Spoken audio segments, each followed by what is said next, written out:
গোবিন্দকে বলি কি, হে গোবিন্দ, তুমি কৃপা করে একবার এই নরক থেকে বের করে দাও। আমি গিয়ে আর কোনোদিন এই গর্ভ যন্ত্রণা সহ্য করবো না। আমি তোমার নাম গাইব, এই বদন দিয়ে তোমার নাম গাইব, নয়ন দিয়ে তোমাকে দেখব, হাত দিয়ে তোমার সেবা করব, চরণ দিয়ে তোমার তীর্থে যাব, ইত্যাদি ইত্যাদি, কান দিয়ে তোমার কথা শুনব। কিন্তু আমরা এই জগতে আবির্ভূত হই, অবহেলা করি। বাল্যকাল, যৌবনকাল কখন যে আস্তে আস্তে চলে যায়, অবশেষে কখন সবার লক্ষ্যে জরা এসে আক্রান্ত করে দেয়, জরা মানে ব্যাধি। তখন যন্ত্রণায় কাতরাতে কাতরাতে আমরা গোবিন্দের কাছে যাই, স্মরণ করি, হে গোবিন্দ কৃপা করো। বললেন অবহেলা করলে কি আর কৃপা করে? সময় থাকতে কৃষ্ণ ভজন করতে হবে। সময় থেকে যদি হরি বলে তাহলে অন্তিমে সে হরিকেই লাভ করবে।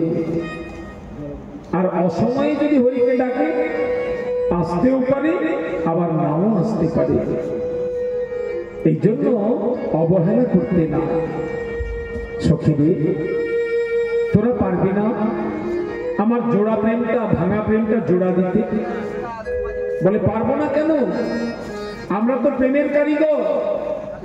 সখীগণ বলছে, ও গো প্রেম কারিগর মোরা যত সখীগণ, প্রেম কারিগর মোরা যত সখীগণ, ভাঙিলে গড়িতে পারি রত, ভাঙিলে গড়িতে পারি রত, দেহ ভাঙি না সাধুমি সসগণ, দেহ ভাঙি না সাধুমি সসগণ, আর হৃদয় ঘর মুক্তি কর হুতাশ, হৃদয় ঘর মুক্তি কর হুতাশ, সবে সাজায়ে রেখেছি, সাজায়ে রেখেছি, সাজায়ে রেখেছি, সাজায়ে রেখেছি, ওই প্রেম রত্ন মারা করে, সাজায়ে রেখেছি, ওই প্রেম রত্ন মারা করে, সাজায়ে রেখেছি, ওই প্রেম কারিগর মোরা প্রেম রত্ন মারা করে, সাজায়ে রেখেছি, প্রেম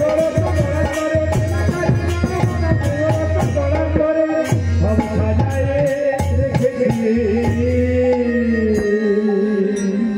দেখ রাধারানী, আমরা হলাম কি প্রেমের কারিগর। সোনার কারিগর যেমন একটা অলঙ্কার বেশি দিন পরে না, ভাঙে আবার নতুন করে করে, নতুন ডিজাইন। যে সোনার কাজ জানে ও একটা গয়নাকে বেশি দিন রাখে না, বানায় আবার ভেঙে নতুন করে বানায়। আমরা তেমনি প্রেমের কারিগর। তোদের এই জোড়া প্রেমটাকে ওই জন্য মাঝে মাঝে করি কি, কাজ না পেয়ে বসে থাকবো, ইচ্ছা করে ভাঙিয়ে দিয়ে আবার ভেঙে গেলে আমরাই জোড়া লাগাতে পারি। রাধারানী তুই চিন্তা করিস না, আমরা গোবিন্দের কাছে গোবিন্দকে ডেকে এনে তোর মান ভাঙিয়ে দেব। সখীগণ করলেন কি, একজন দূতি মানে জানেন যাকে দূত বলে, দুপক্ষের মধ্যে কথা বলে মিলন করবে তাকে বলে দূত। একজন দূতিকে নিযুক্ত করলেন, দূতি তাড়াতাড়ি যাও গোবিন্দকে ডেকে নিয়ে এসো।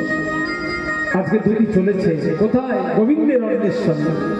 ঝিটি কুঞ্জরবতী মন্থর, ঝিটি কুঞ্জরবতী মন্থর, ঝিটি কুঞ্জরবতী মন্থর, ঝিটি কুঞ্জরবতী মন্থর, গমন করল নারী, গমন করল নারী, গমন করল নারী, গমন করল নারী, মুসিবত যাবত তত বনহি বনহি, মুসিবত যাবত তত বনহি বনহি। বংশীবত, যাবত, দ্বাদশ বন সব জায়গা ঘুরলেন, কিন্তু কোথাও গোবিন্দকে দেখতে পেলেন না। অবশেষে কি করলেন? মদন কুঞ্জ শ্যাম কুণ্ড, মদন কুঞ্জ শ্যাম কুণ্ড তীরে, কুণ্ড তীরে, মদন কুণ্ড, শ্যাম কুণ্ড, রাধা কুণ্ড ঘুরলেন। আর দ্বাদশ বন হেবি পবন শ্রীল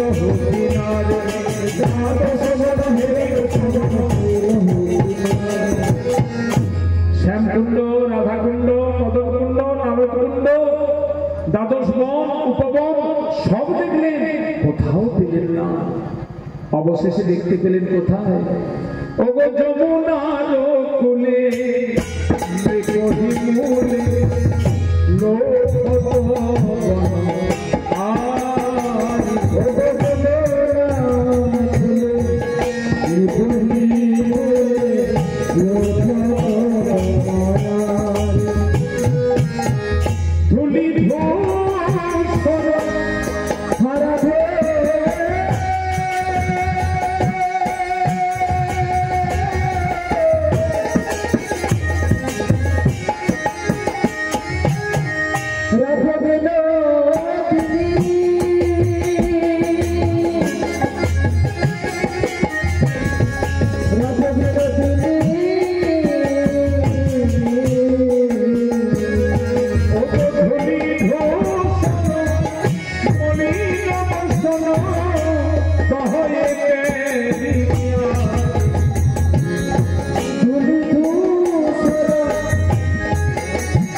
যমুনার তীরে একটি কদম্ব বৃক্ষ বলে শ্রী গোবিন্দ আজকে রাধা নাম করছে।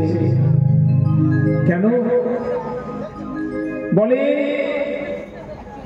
স্বয়ং স্বরূপের থেকে তার নামের শক্তি বেশি। গোবিন্দকে পেলে পাওয়া নয়, গোবিন্দ নাম পেলে তার থেকে বেশি লাভ। বলে কথাটা বুঝতে পারলাম না। আচ্ছা, নামের শক্তি বেশি না নামের শক্তি বেশি? বলুন একজন। হ্যাঁ, নামের শক্তি বেশি। ত্রেতাযুগে প্রভু রামচন্দ্র সেতুবন্ধন করেছেন। আপনারা জানেন সেতুবন্ধন রামেশ্বর। প্রভু রামচন্দ্র সেতু বাঁধবেন লঙ্কার সঙ্গে ভারতে। পাথরগুলি নিয়ে সমুদ্রের জলে ফেলে দিচ্ছে, পাথরগুলি সব জলের তলায় চলে যাচ্ছে, সেতু বাঁধতে পারছেন না। প্রভু রামচন্দ্র চিন্তিত হয়ে গেলেন। একটা পাথরে বসে গালে হাত দিয়ে চিন্তা করছেন কি করে সেতু বাঁধব। হনুমানজি এসে বলছেন, প্রিয় ভক্ত প্রভু একটু যদি কৃপা করেন তো আমি একটু চেষ্টা করে দেখব। বলে বলো কি চেষ্টা করছো? করো একটু চেষ্টা। প্রভুর হনুমান বললেন কি, প্রভুর নামটিকে পাথরের মধ্যে লিখে দিলেন, জয় শ্রীরাম। আর সেই জয় শ্রীরাম নাম লিখে সেই পাথর যেই না ফেলে দিলেন অমনি পাথরটা ভেসে গেল। বানর শৈল রাম নাম দিয়ে সেতু বেঁধে দিলেন। বুঝতে পারলেন? স্বয়ং স্বরূপে যা পারল না, স্বয়ং রামচন্দ্র যা পারল না, প্রভু রামচন্দ্রের নাম লেখা পাথর দিয়ে ভক্ত সেই সেতু বেঁধে ধরলেন। এই জন্য স্বয়ং স্বরূপকে পাওয়ার একমাত্র উপায় হল না। তব কথামৃতম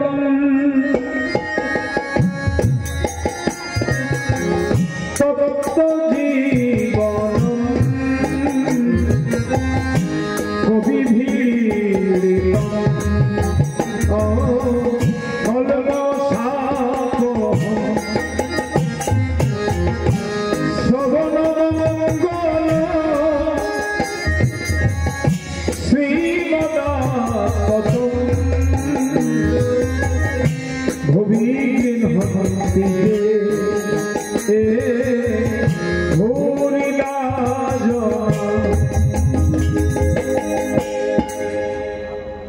তোমার নামে কত শক্তি। যারা নাম নেবে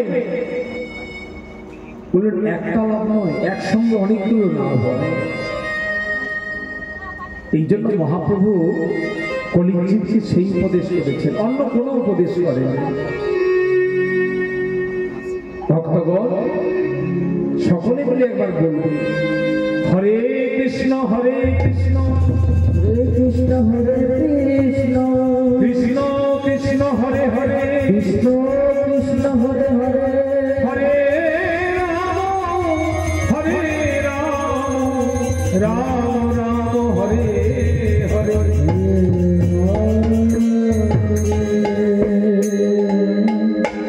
প্রভু বলছেন, প্রভু কহে কহিলাম এই মহামন্ত্র, ইহা দিয়া যত সবে করিয়া নির্বন্ধ। সংখ্যাপূর্বক জপ করতে, ইহা হতে সর্বসিদ্ধি হইবে সবার। যত রকম সিদ্ধি আছে সব পাবি নাম থেকে। সর্বক্ষণ বলো ইথে বিধি নাহিয়া, ইথে বিধি নাহি বিধি নাহিয়া। সর্বক্ষণই নাম নিতে হবে। কলিযুগে কোনো সাধন নাই, একমাত্র নামের শাসন। এই ভবসমুদ্র পার হতে গেলে নাম নিতে হবে। দীক্ষা পুরস্চর্যার অপেক্ষা না করে আচণ্ডালে জিহ্বা স্পর্শে নাম সকলে উদ্ধার। যার দীক্ষা হয়েছে তিনি নাম নেবেন, বলে আমি তো এখনো দীক্ষাই খাইনি, আমার নাম করার দরকার। বলেন ভুল কথা। 8 থেকে 80 সকলকে নাম নিতে হবে। নাম ছাড়া জগতে গতি নাই। জীবনের প্রত্যেকটি পদে পদে নাম করতে হবে। চরণ ফেলতে ফেলতে রাস্তায় হাঁটছেন তো, প্রতি চরণে চরণে হরে কৃষ্ণ নাম করতে করতে চলবে। মহাজন বলছেন না কিভাবে নাম নেবেন? পথ চলিতে আরে বলিতে,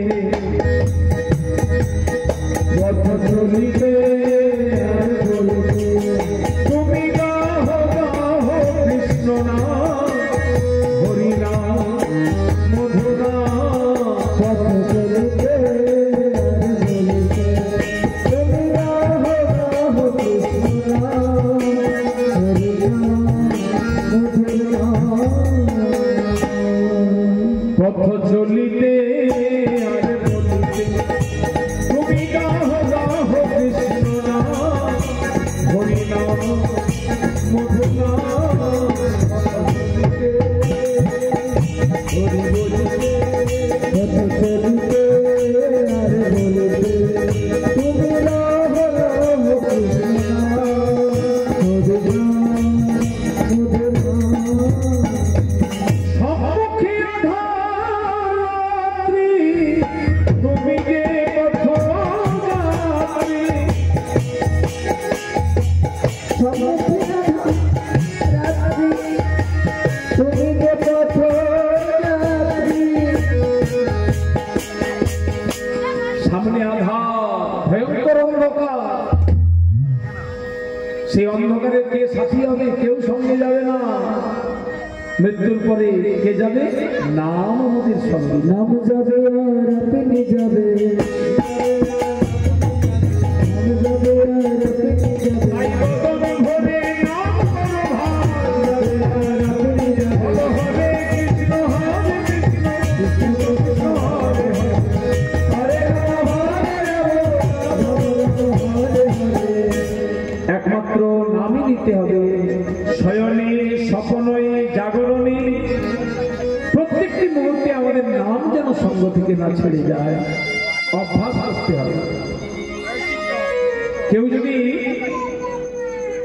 কথাগুলি কার কাছে বলা হয়, বললেন এই কথাগুলো যদি একটু মন দিয়ে শুনে নিজের জীবনে আচরণ করা যায়, দেখবেন কিছুদিন পরে আপনার অভ্যেস হয়ে গেছে।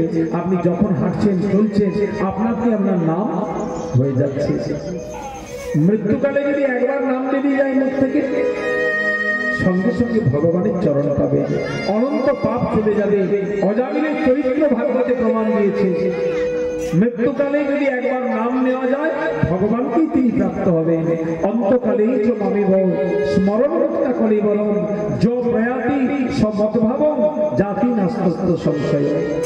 ভগবান বলছে মৃত্যুকালে যদি কেউ আমার নাম নেয় তাহলে কি হবে না, বললেন এই নামের তো হবে তিনি আমাকেই প্রাপ্ত হবেন।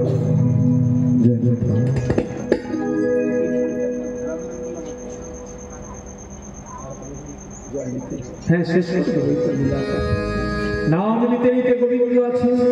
দুটি কাছে গেলেন, দুটি গোবিন্দকে নিয়ে এলেন রাধারানীর কাছে। রাধারানীর কাছে এসে গোবিন্দ বলছেন, দেখো রাধে,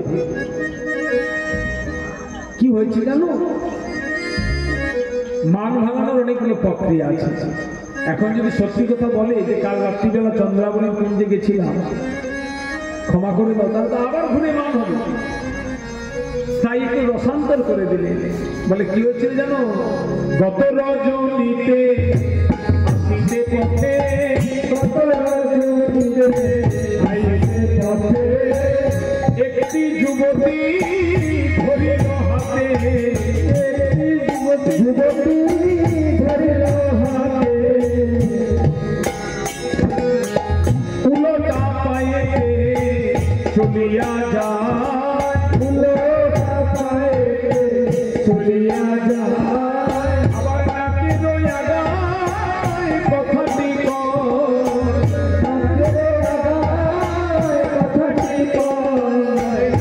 নাকি কথা কথা চলে যায়, নাকি নাকি কথা চলে যায়।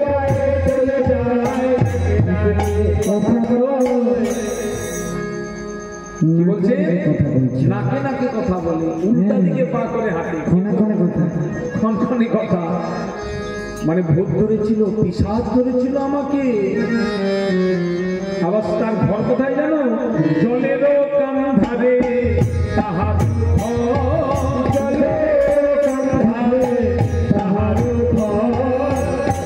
মরে লইয়া থইল তাহার ভিতর,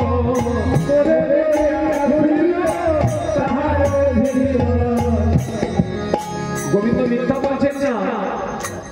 যখন গোবিন্দ রাধারানীর কাছে যাচ্ছিলেন, চন্দ্রাবলীর সঙ্গে পদ্মাবতী হাতে ধরেছিলেন। পদ্মার গলাটা একটু নাকি নাকি গলা, ওই জন্য বললেন নাকে লাগায় কথা বলে। আর গোবিন্দকে হাতে ধরে পেছন থেকে পিছিয়ে পিছিয়ে এসেছিলেন, এই জন্য বললেন চলিয়া যায়। আর পদ্মা নামটা তো পদ্মফুল থেকে এসেছে। পদ্মফুল কোথায় জন্মায়, জলের ভিতরে। ওই জন্য বলেছে জলের ভিতরে তাহার ঘর, মরে রইয়া ফেলল তাহার ভিতর। বলে ওই বুঝি আবার আসিছে কাছে, ওই বুঝি আবার আসিছে কাছে, আমাকে বাঁচাবে কে এমন আছে, আমাকে বাঁচাবে বলে কে আমায় বাঁচাবে, আমায় বাঁচাবে, আমি তো সবাইকে বাঁচাই, কে আমায় বাঁচাবে, আমি তো সবাইকে বাঁচাই, কে আমায় বাঁচাবে। ভয়ে হরষিত, ভয়ে মূর্ছিত হরল জ্ঞান, মূর্ছা হয়ে গেলেন গোবিন্দ। আর গোবিন্দকে মূর্ছিত দেখে রাধারানী আর থাকতে পারলেন না, হেবি মূর্ছিত। গোবিন্দকে মূর্ছা দেখে রাধারানী কি করলেন, গোবিন্দকে আপন কোলে নিলেন। যেই না কোলে নিলেন আর রাধা গোবিন্দ একসঙ্গে মিলন হলো, আনন্দের সীমা নাই। রাধারানীকে কোলে নিয়ে গোবিন্দ তিনিও সমস্ত মান অভিমান হলে সখীগণ রাধা গোবিন্দকে বেষ্টন করে আনন্দে গান গাইতে লাগলেন। বলে শ্রীমতী রাধিকার, শ্রীমতী রাধিকার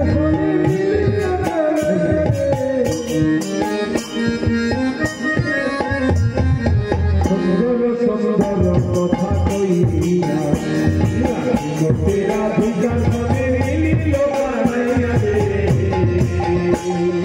সুন্দর সুন্দর কথা কইয়া, শ্রীমতী রাধিকার মনে মিলিল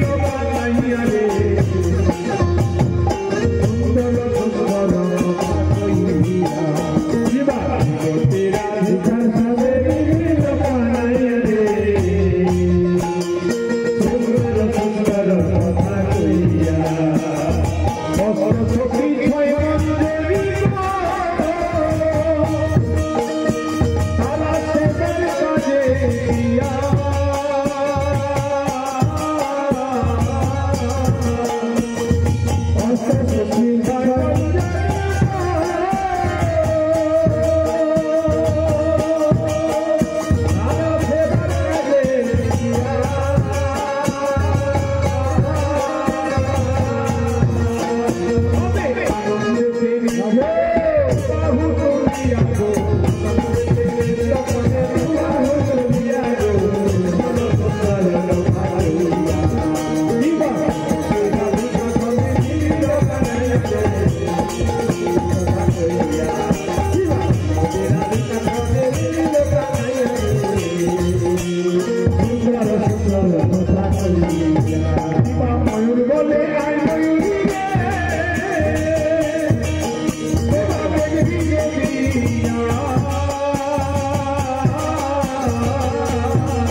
কীর্তন গান শ্রবণ করে দক্ষিণ ধানবাকার গ্রাম নিবাসী উত্তম জানা মহাশয় 50টি টাকা দিয়ে শান্তনুদাকে পুরস্কৃত বলাবেন ওনাকে মানে আমার ভাষা নেই বলার মতো আমরা পুরস্কার করে আসছি যাই হোক পুরস্কৃত করছি।